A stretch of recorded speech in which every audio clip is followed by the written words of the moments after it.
En estas leyes que hemos comentado de Eurico, se atienden aspectos a resaltar en el sentido de proteger al débil. Así atiende el derecho de asilo a los siervos en las iglesias. El siervo debía ser entregado al amo si éste juraba que lo trataría con benevolencia.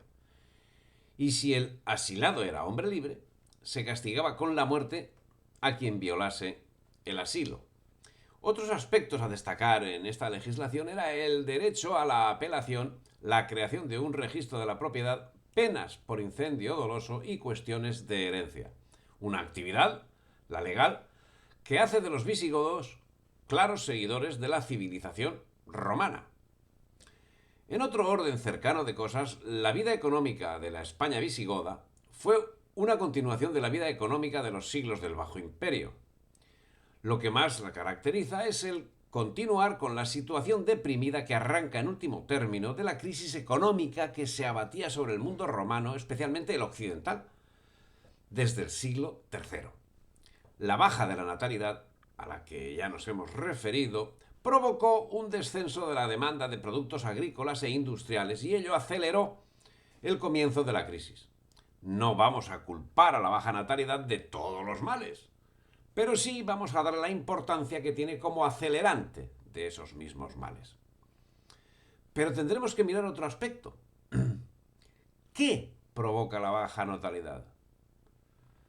Parece que tanto en los tiempos de la caída del Imperio Romano como en estos tiempos de decadencia, el culpable no es otro que la falta de moral, la ausencia de integridad, la falta de valor, la carencia de patriotismo y la inexistencia de cualquier aspecto que pueda asimilarse con la virtud.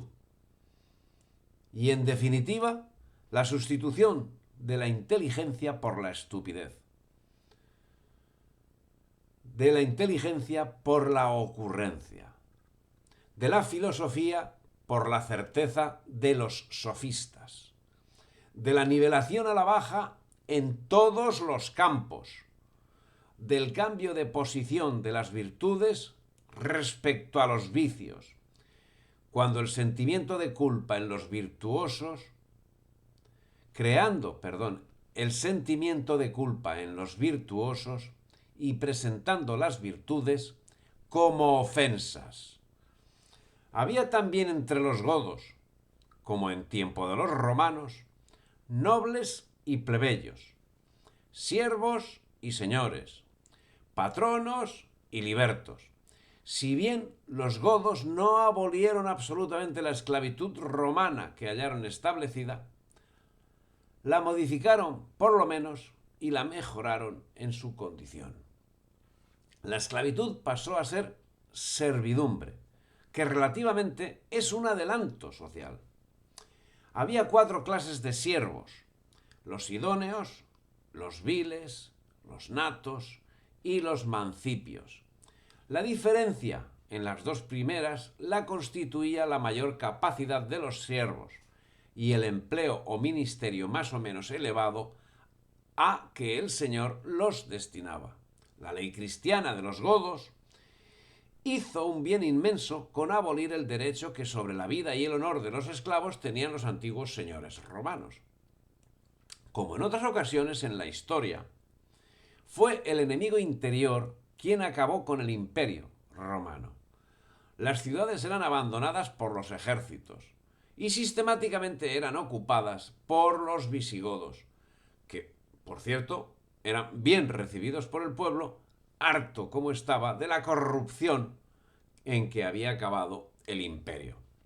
Y que, además de que había el imperio acabado en corrupción, esa corrupción fue la que hundió el imperio. Pero por el contrario, algunos aspectos de Roma, buenos, habían calado ya en los visigodos. Así Teodoredo, por otro nombre conocido como Teodorico I, dictó las conocidas leyes de Teodorico, cuyo texto no se ha conservado, pero que los historiadores deducen que debía tratar cuestiones de reparto de tierras, así como el aposentamiento militar, según el cual el huésped militar recibía una tercera parte de la finca en que se instalaba. Derecho de conquista, al fin, sí, pero más suave que el de 3 siglos después, cuando sería aplicado el derecho musulmán. Que, por cierto, los musulmanes empezaron siendo bastante más ventajosas sus condiciones para los invadidos que las aplicadas por los visigodos. Entretanto, el reino de Tolosa se consolidaba con un núcleo de nobles coordinados con el rey, mientras en el este Atila constituía un vasto imperio con unas tribus que, conforme dice Jornades, procedían de Tartaria. Iban vestidos de pieles y cueros, bebían la sangre y el orín de los caballos y comían carne cruda. Los hunos arremetieron contra Occidente, en parte motivados por la influencia de Honoria, hermana de Valentiniano III, quien en 450 llamó a Atila, ofreciéndose a sí misma en matrimonio, ya que se negaba a casarse con Genserico, rey de los vándalos, con quien pretendía casarla su hermano. Atila amplió sus intereses, que se centraban en 6.000 libras de oro que el imperio le iba pagando religiosamente en concepto de subsidios, y reclamó el imperio que le brindaba Honoria. ¿Cuántos Atilas tenemos hoy en la sociedad española? ¿Cuántos subsidiados viven a costa de las reservas generadas por todos? ¿Cuántos empleos públicos se han dado y garantizan el voto? ¿Cuánto durarán esas reservas? ¿Qué pasará cuando ya no existan? El nuevo Atila nos lo dirá. El caso es que Teodoredo se unió a los ejércitos romanos compuestos por los visigodos, los francos, alanos, burgundios, algunos hunos fieles todavía a Aecio y sorprendentemente también por romanos. La principal fuerza de este ejército radicaba en la caballería visigoda y romana, lo que les llevó a vencer a Atila en los campos cataláunicos, parando a un ejército compuesto por 500.000 hombres entre ostrogodos, gépidos, érulos, rugianos, escitas, burgundios, francos y turingios. En esta batalla, que bueno, como todos sabemos, perdió Atila. ¿Pero perdió? No sé. En esa batalla que perdió Atila, murió Teodoredo. Era el 20 de junio del año 451, y el triunfo no fue todavía más rotundo, como temía Atila, gracias a la actitud del general Aecio, que temía la ascendencia de los godos dentro del imperio y acució a Turismundo para que tomase la corona. Genial. En esos tiempos Aecio sería ascendido. En estos tiempos de hoy, Aecio sería ascendido. Aunque en estos tiempos, después de ser ascendido, también podía pasarle lo que al final le pasó. Vencido Atila, Valentiniano ordenó a Turismundo que marchara a la Tarraconense para limpiarla de bagaudas, cosa que hizo. Los visigodos ocuparon en nombre del imperio varios puntos estratégicos. Se sabe que en Barcelona y Tarragona tuvieron guarniciones.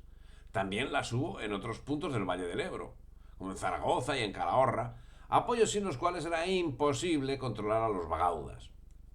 No se sabe con absoluta certeza qué otros puntos controlaban los visigodos. Es fácil presumir que controlasen Cartagena y también Elche, defendiéndolas a la vez de vándalos y suevos.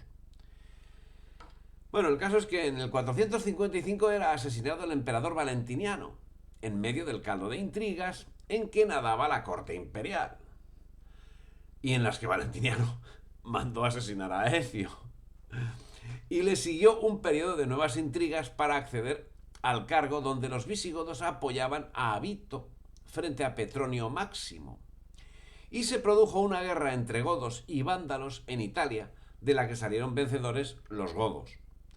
Como consecuencia, los suevos volvieron a la carga y tomaron parte de la cartaginense y de la tarraconense, lo que ocasionó una campaña de Teodorico II que le llevó al apresamiento de Requiario, rey de los suevos, y al control del reino suevo. Y nos extrañamos del guirigay en que estaba sumido el reino visigodo. Y nos extrañamos del guirigay en que está hoy sumida España. Si te ha gustado el vídeo, dale me gusta, difunde y suscríbete al canal.